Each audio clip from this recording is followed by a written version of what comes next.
Hello dear student, मैं Vijay Kumar Kante, assistant professor VCG government college Pusaur Raigarh से हूँ। आज जो है हम लोग जो है एड्रिनल ग्लैंड के मेडुलरी रीजन्स की बायोसिंथेसिस को हम लोग स्टडी करेंगे। एड्रिनल मेडुला बायोसिंथेसिस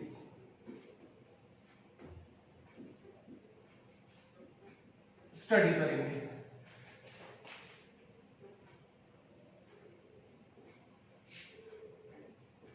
देखिए, आप लोग जो है इससे पहले कॉर्टेक्स रीजन्स की जो है बायोसिंथेसिस की स्टडी कर चुके हैं। मेरे पहले वाले वीडियो में आप लोगों को जो है कॉर्टेक्स रीजन का जो है हम लोग एक ब्रीफ स्टडी हम लोग वहां पर कर चुके हैं। तो now today we discuss about the medullary biosynthesis. Medullar regions जो होती है एड्रिनल ग्लैंड का, यदि थोड़ा सा हम इसको जो है स्ट्रक्चरली यदि देखना है तो देखिए, ये जैसे किडनी होती है, ये किडनी है, ठीक है। किडनी में जो है इस प्रकार से कैप लाइक स्ट्रक्चर जो है एड्रिनल ग्लैंड होती है। यहां पर देखिए होता क्या है, ये हाइपोथैलेमस का पार्ट्स होता है, ये हाइपोथैलेमस का पार्ट्स होगा। यहाँ पर ब्रेन का जो है हाइपोथैलेमस न्यूक्लियाई होती है और ये एंटेरियर पिट्यूटरी होता है, ये एंटेरियर पिट्यूटरी, और यहां से जो है हाइपोथैलेमस का पार्ट्स होता है। इस जगह से जो है यहां से ब्लड वेसल के थ्रू से जो है ACTRH नामक एक हार्मोन का सिक्रेशन होती है। कहां से? हाइपोथैलेमस से। यह है हाइपोथैलेमस, हाइपोथैलेमस जिसको मास्टर ऑफ मास्टर ग्लैंड के नाम से जाना जाता है। और ये आता कहां पर है? यह pituitary gland, anterior pituitary gland पे आता है, एंटेरियर पिट्यूटरी ग्लैंड पे आता है। और यहां से एक हार्मोन का सिक्रेशन होता है, वह हार्मोन होता है ACTH। कौन सा हार्मोन होगा? ACTH। एक हार्मोन होती है जो कि एंटेरियर पिट्यूटरी से सिक्रेट होती है, और यह बाय ब्लड वेसल के थ्रू से जो है कहां पहुंचती है? यह आगे की ओर जो होती है एड्रिनल ग्लैंड में पहुंचता है। ये एड्रिनल ग्लैंड पे पहुंचती है, और इस एड्रिनल ग्लैंड से जो होती है दोनों हार्मोन की बायोसिंथेसिस की प्रक्रिया को जो है वर्किंग करता है। जैसे यहां से जो है आपके कौन कौन से हार्मोन्स का सिक्रेशन होगा? इस जगह से जो है आपके जो है कैटाकोलामिन नेचर का भी हार्मोन और स्टैटोजेनिक हार्मोन का भी सिक्रेशन होगा। ये देखिए, यह आपके जो है स्ट्रैटोजेनिक हार्मोन का सिक्रेशन होगा, और आपके कैटाकोलामिन नेचर की जो हार्मोन्स है वो सिक्रेशन होगा। तो नाउ हम लोग जो है आज जो है ये एड्रिनल ग्लैंड की यदि स्ट्रक्चरली ये हम लोग इसके VS देखे हुए थे, वर्टिकल सेक्शन वगैरह जो है स्टडी कर चुके हैं पहले वाले क्लास में। तो यहां से ये कॉर्टेक्स का पार्ट होता है, ये कॉर्टेक्स का पार्ट होगा, कॉर्टेक्स का पार्ट होगा, और ये जो है आपके मेडुला का स्ट्रक्चर हुआ।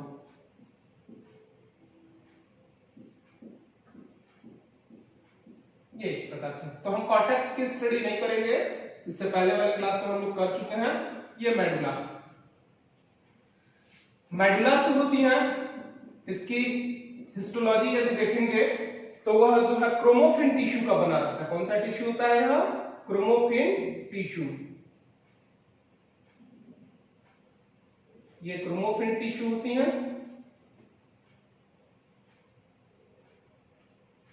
ये क्रोमोफिन टिश्यू होती हैं। और यही क्रोमोफिन जो टिश्यू होती हैं कौन से हार्मोन का सिक्रेशन करती है? कौन से हार्मोन्स की नेचर के हार्मोन को सिक्रेशन करती है? कैटाकोलामिन, जिसमें जो है आपके इस कैटाकोलामिन्स में दो प्रकार से हार्मोन्स आती हैं। एक होता है आपके एपिनेफ्रिन, और दूसरा होता है आपके नॉरएपिनेफ्रिन, राइट। देखिए यही आपकी जो क्रोमोफिन टिश्यू जो मेडुलरी रीजन्स का है एड्रिनल ग्लैंड के, वो क्रोमोफिन टिश्यू का बना रहता है जो कि कैटेकोलमिन नेचर के हार्मोन को सीक्रेट करता है। और यहां से दो हार्मोन का सीक्रेशन होता है, एक जो होता है एपिनेफ्रिन होता है और दूसरा जो होता है norepinephrine, right. Now today discussion this epinephrine and norepinephrine biosynthesis process.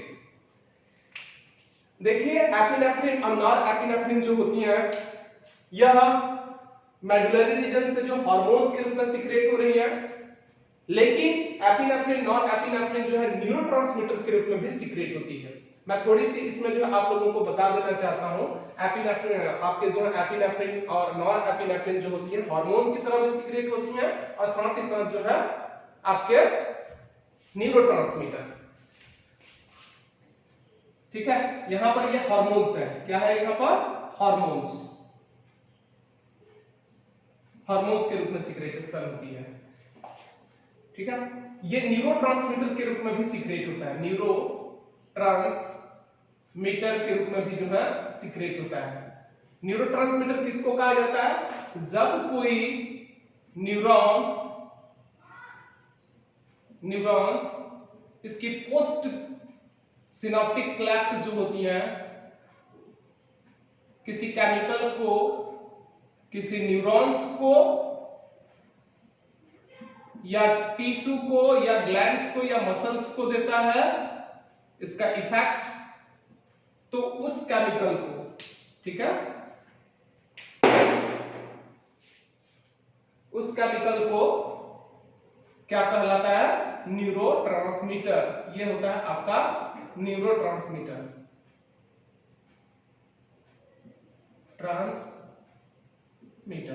ये न्यूरोट्रांसमीटर होता है, ठीक है।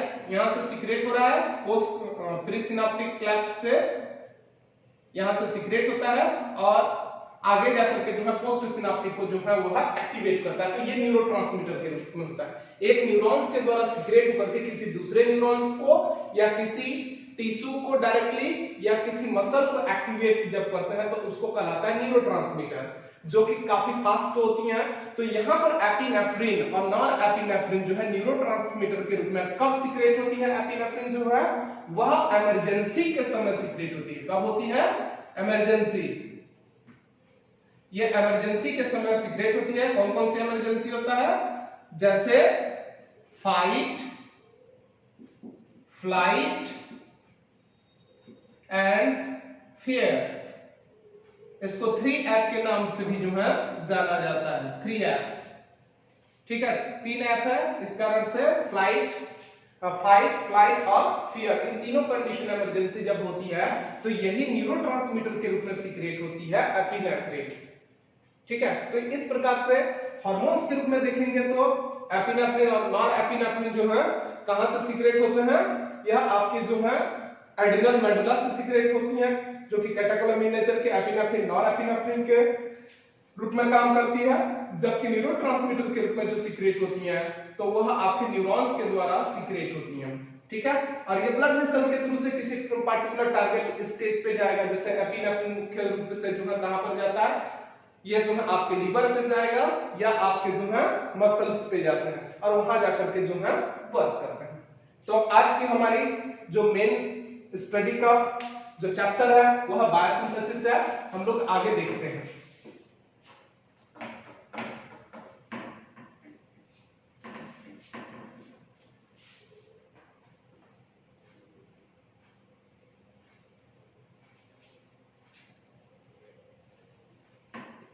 देखिए हमको इसमें जो है किसी भी प्रकार से कोई प्रॉब्लम नहीं होगा। मैं आप लोगों को एक बार बायोसिंथेसिस की प्रक्रिया पूरी स्टेप बाय स्टेप बताऊंगा।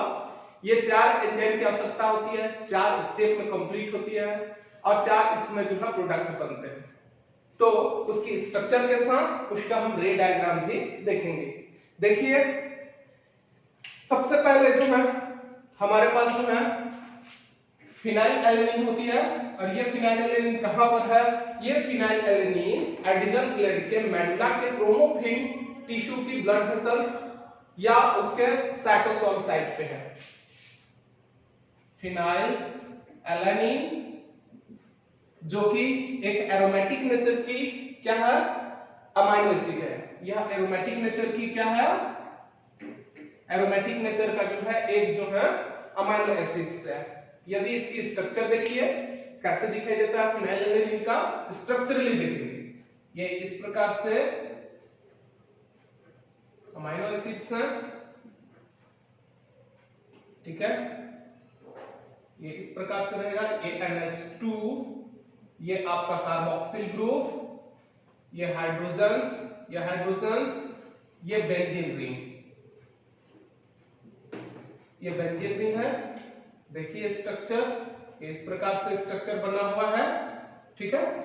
ये स्ट्रक्चर हो जाता है आपका फिनाइल एलानिन का, that of the alpha carbon or which are the beta carbon. When the beta carbon attach a benzene ring, which type of amino acid is the phenylalanine, and that phenylalanine is the a aromatic nature hormones. ये आपकी phenyl alanine जो होती है tyrosine पे conversion होती है। किसमें conversion होता है, टायरोसाइन पे।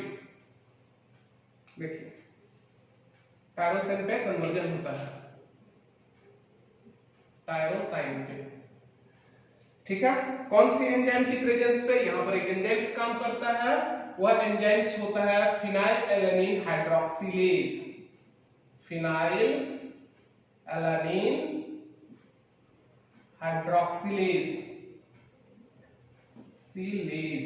इस एंजाइम के थ्रू से जो है वह टायरोसिन में कन्वर्जन होता है। स्ट्रक्चर देखिए, इसमें कुछ भी नहीं है, इस स्ट्रक्चर में जो जो बदलाव होते जाएंगे उसको हम लोग देखते जाएंगे। ये NH2 ग्रुप होती है, ये आपका जो है कार्बोक्सिल ग्रुप जुड़ा है यहाँ पर, ये बीटा कार्बन, और इससे जुड़ा हुआ जो है क्या है, बेंजीन रिंग, ये इस प्रकार से। तो हम लोगों ने फिनाइल एलानिन का स्ट्रक्चर ये दिख रहा है। इस फिनाइल एलानिन की स्ट्रक्चर पे हम लोग क्या करते हैं, यहाँ पर जो है हाइड्रोक्सिल ग्रुप को अटैच कर देते हैं। ये नया चीज हो गया। तो स्ट्रक्चर किसका बन गया, टायरोसाइन का। और टायरोसाइन में परिवर्तन कराने के लिए कौन सा एंजाइम काम करता है, फिनाइल एलानिन हाइड्रोक्सिलेज। नेक्स्ट देखिए टायरोसाइन जो है एक एंजाइम्स काम करता है। टायरोसाइन जो है किसमें कन्वर्जन होता है, डोपा में। ये इस प्रकार से dopa, dihydroxy phenyl alanine, dihydroxy phenyl alanine कहलाता है। यहां पर जो है टायरोसाइन हाइड्रोक्सिलेज एंजाइम काम करता है। कौन सा एंजाइम काम करता है, टायरोसाइन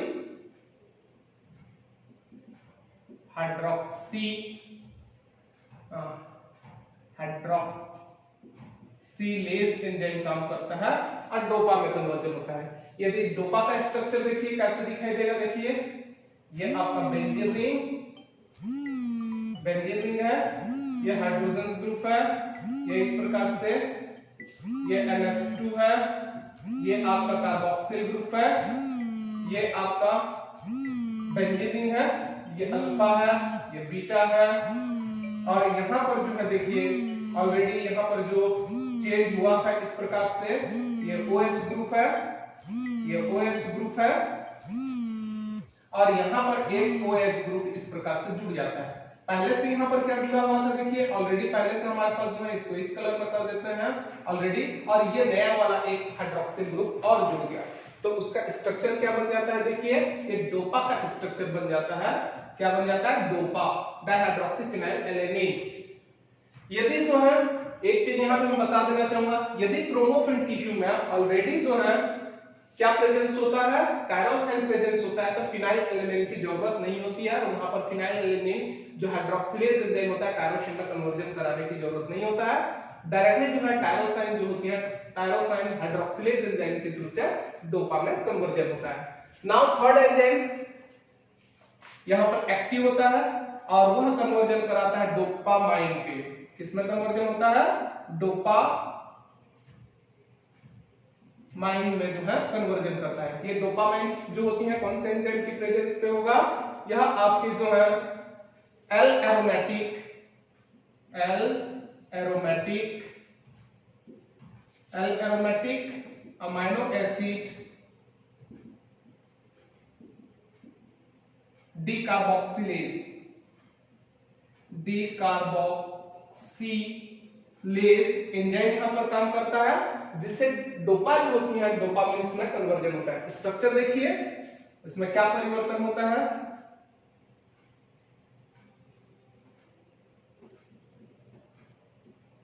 NH2 इस प्रकार से NH2, और यहां पर जो होता है अल्फा कार्बन में जो हो जाता है, क्या हो जाता है, CH ग्रुप हो जाता है। और इस जगह से जो होती है डीकार्बोक्सिलेशन की प्रक्रिया होती है, जो कार्बोक्सिल ग्रुप होता है उसको रिमूव कर दिया जाता है। यदि हम यहाँ पर देखेंगे तो ये इस प्रकार से जो है कार्बोक्सिल ग्रुप जो है रिमूव होता है, और इस जगह में आपका हाइड्रोक्सिल ग्रुप अटैच्ड हुआ था, इस जगह पे जो है आपके हाइड्रोक्सिल ग्रुप अटैच्ड हुआ था। इस प्रकार से प्रक्रिया चला था। ठीक है, तो डोपामिन की स्ट्रक्चर पे देखें तो ये आपका जो है स्ट्रक्चर बन जाएगा डोपामाइन्स का, और ये आपका जो है देख लीजिए इस प्रकार से फॉर्म हो जाता है। ये आपका अल्फा कार्बन और ये आपका बीटा कार्बन। ये स्ट्रक्चर अब डोपा से क्या बन गया, डोपामिन्स बन गया। यहाँ पे मैं कुछ बताना चाहूंगा, डोपामिन्स भी जो होते हैं न्यूरोट्रांसमीटर के रूप में जो है डोपामिनर्जिक जो न्यूरॉन्स होती हैं यह सीक्रेट किए जाते हैं। डायरेक्टली जो है ये डोपामिन्स को जो है सीक्रेट किया जाता है न्यूरोट्रांसमीटर के रूप में। ठीक है, वो कहां पर होगा, न्यूरॉन्स के जो सेंट्रल नर्वस सिस्टम होती है, तो सेंट्रल नर्वस सिस्टम के न्यूरॉन्स होते हैं न्यूरोट्रांसमीटर के रूप में सीक्रेट होती है। But we will discussion about medullary regions biosynthesis. तो यहाँ पर और आगे जो है ये प्रोसेस बढ़ेगी, और इस प्रोसेस में देखिए यह डोपामिन नेक्स्ट स्टेप में पहुंचती है, और कौन सा एंजाइम यहाँ पर काम करेगा, एक अमाइनो एक एंजाइम्स होता है डोपामिन बीटा हाइड्रोक्सिलेज, एक एंजाइम्स होती हैं, उस एंजाइम्स का नाम होता है डोपामिन बीटा हाइड्रोक्सिलेज।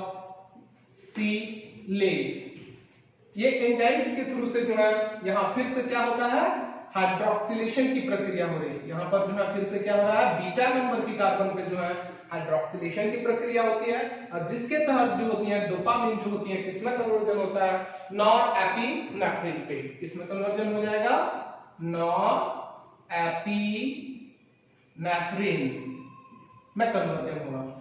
ठीक है, स्ट्रक्चर देखिए बहुत सिंपल सा स्ट्रक्चर है, ये पूरा का पूरा आप स्टेप बाय स्टेप देखते जाइए, आपको जो है बिल्कुल एक एक चीज जो है क्लियर हो जाएगा, इसमें कोई प्रॉब्लम नहीं है आपके जो है। देखिए हमने इसको आगे क्या कर दिया, ये इस प्रकार से यहाँ पर जो है आगे की प्रक्रिया में ये H हो जाएगा, ये आपका हाइड्रोजन हो जाएंगे, और इस जगह पे जो स्ट्रक्चर होता है यह आपकी सेम टाइप से स्ट्रक्चर फर्दर जो है यहाँ पर बन जाते हैं। यहाँ पर क्या हुआ, यहाँ पर जो है हाइड्रोक्सिल ग्रुप जो है बीटा कार्बन का था, कौन से पे, बीटा कार्बन पे, क्योंकि यहाँ पर लिखे हुए हैं बीटा हाइड्रोक्सिलेज। जो डोपामाइन्स की बीटा नंबर की जो कार्बन्स होती है वहां पर हाइड्रोक्सिल ग्रुप जोड़ देते हैं, तो किसका स्ट्रक्चर बन जाता है, नॉरएपिनेफ्रिन का। नाउ देखिए नॉरएपिनेफ्रिन जो है आगे की ओर जो है एक प्रोडक्ट में, फाइनल प्रोडक्ट के रूप में, ये भी एक हार्मोन है एपिनेफ्रिन मेडुलरी रीजन से जब नॉर्मल समय होता है तो यही नॉरएपिनेफ्रिन जो है बॉडी में सीक्रेट होते रहते हैं ज्यादा कंसंट्रेशन पे। लेकिन जब हमारी बॉडी को इमरजेंसी की समय पड़ती है एट ए टाइम, तो उस कंडीशन में जो है वह एपिनेफ्रिन ओग्रम में जो है कन्वर्जन करता है। किसमें कन्वर्जन होगा, एपिनेफ्रिन, जो कि कैटेकोलामिन नेचर की हार्मोन्स होती है। और यहाँ पर जो है कौन से एंजाइम्स की प्रेजेंस पे होगा, फिनाइलएलेनिन। आपके जो है फिनाइलएलेनिन वाला जो यहाँ पर एक एंजाइम्स का काम करता है, फिनाइलएलेनिन एन मिथाइल ट्रांसफरेज। ठीक है, इसको रेड में कर देते हैं, एपिनेफ्रिन। एपिनेफ्रिन कौन सा एंजाइम यहाँ पर, फिनाइलएलानिन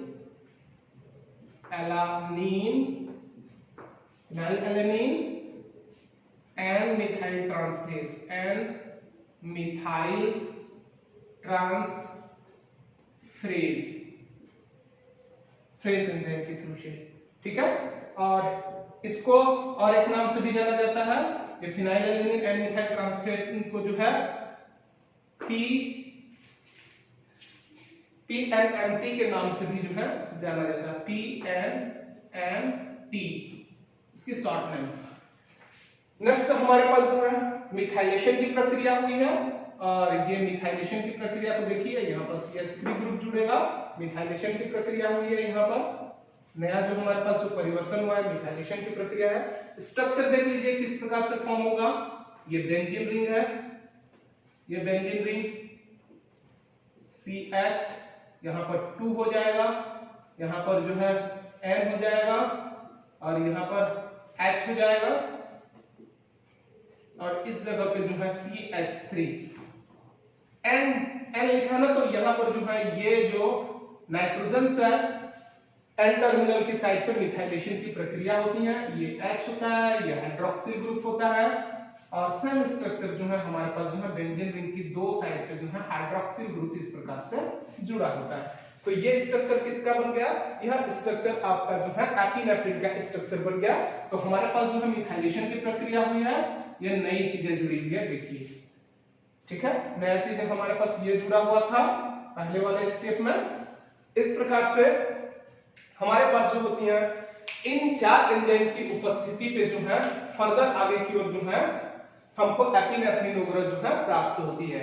एक बार सिलसिलेवार देख लीजिए, that are the phenylalanine which are the एक एरोमेटिक नेचर के अमीनो एसिड है जो कि फिनाइलएलेनिन हाइड्रोक्सिलेज एंजाइम की वर्क के कारण से टायरोसिन में कन्वर्जन होता है। देखिए हाइड्रोक्सिलेशन कर देते हैं हम बेंजीन रिंग पे तो टायरोसिन बन जाता है। Tyrosine also that of the aromatic nature amino acid. And next step tyrosine are the conversion into DOPA, the presence of tyrosine hydroxylase enzyme, जिसपे हम और एक जो है हाइड्रोक्सिलेशन की प्रक्रिया कर देते हैं। Dopa also called the dihydroxy phenylalanine, उसकी फुल फॉर्म होती है। नेक्स्ट जो है यहाँ पर जो है L aromatic amino acid decarboxylation होती है, जिसमें जो है डोपा जो होती है डोपामिन्स में कन्वर्जन होती है और यहाँ पर जो है ये जो कार्बोक्सिल ग्रुप अल्फा कार्बन पे था और ये रिमूव हो जाता है, यहाँ से रिलीज कर दिया जाता है, तो नया स्ट्रक्चर इस प्रकार से डोपामिन्स में बन जाता है। नेक्स्ट देखिए डोपामिन्स जो है मैं बता चुका हूँ न्यूरोट्रांसमीटर के रूप में जो होती है, डोपामिनर्जिक जो न्यूरॉन्स होती हैं सेंट्रल नर्वस सिस्टम से भी सीक्रेट होती हैं। बट हम कहाँ पर डिस्कशन कर रहे हैं, एड्रिनल की मेडुला पे, तो वह आगे की ओर जो है जो हमारी टारगेट जो हार्मोन्स है उसको बायोसिंथेसिस करेगा, जैसे एपिनेफ्रिन और नॉरएपिनेफ्रिन। तो वह जो है डोपामिन बीटा हाइड्रोक्सिलेज एंजाइम जो है पुनः बीटा नंबर की कार्बन पे डोपामिन पे जो होती है क्या होती है हाइड्रोक्सिलेशन की प्रक्रिया होती है और उस हाइड्रोक्सिलेशन की प्रक्रिया में जो है वो किसमें कन्वर्जन हो जाता है, डोपामिन जो है एपिनेफ्रिन पे। नेक्स्ट देखिए नॉरएपिनेफ्रिन जो होती है, नॉरएपिनेफ्रिन जो है phenylalanine N methyl transferase enzyme की प्रेजेंस में जो होती है वह एपिनेफ्रिन में कन्वर्जन होता है और इसकी एन टर्मिनल पर मिथाइलेशन की प्रक्रिया होती है। देख लीजिए ये इस प्रकार से जो है एन टर्मिनल है और यहाँ पर क्या हुआ है मिथाइलेशन की प्रक्रिया हुआ है, तो that the final product of this biosynthesis epinephrine that the form. इस प्रकार से एपिनेफ्रिन का जो है फॉर्मेशन होती है, ठीक है। तो ये बायोसिंथेसिस की प्रक्रिया है जो मेडुलरी रीजन से इन हार्मोनों का बायोसिंथेसिस की प्रक्रिया की जाती है और जब बायोसिंथेसिस हो जाती है तो एड्रिनल ग्लैंड की मेडुला रीजन से जो है ये हार्मोन्स ब्लड में डाल दी जाती है ब्लड स्ट्रीम पे और वह टारगेट सेल पे जाकर के जो है ये काम करता है। जैसे हमारे पास जो है एपिनेफ्रिन टारगेट जो मुख्य रूप से जो होती है लीवर पे होती है, लीवर पे जाकर के जो है आपके ग्लाइकोजिनोलाइसिस का काम करता है, मसल्स पे जाता है, इन सब जगह पे जाकर के काम करते हैं। तो इस प्रकार से स्टूडेंट हमको इसकी स्टडी करनी है। आप डायग्रामेटिक रिप्रेजेंटेशन के साथ इसको जो है स्टडी करेंगे तो आपको किसी भी प्रकार से आपकी दिक्कत नहीं होगा। Thank you.